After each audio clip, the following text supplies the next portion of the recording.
লাম ইয়াসআলিল্লাহ ইয়াগদাব আলাইহি। আল্লাহ নবী সাল্লাল্লাহু আলাইহি সাল্লাম বলেছেন,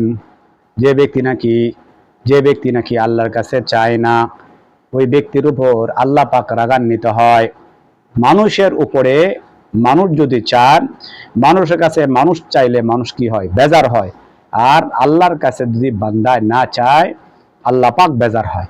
সুতরাং আমরা আল্লাহকে যদি খুশি করতে চাই, আল্লাহকে যদি সন্তুষ্ট করতে চাই, তাহলে অবশ্যই আমরা দুনিয়ার এবং আখেরাতে যা যা কিছু আমার প্রয়োজন হয়, সব কিছু আমি আল্লাহর কাছে চাবো।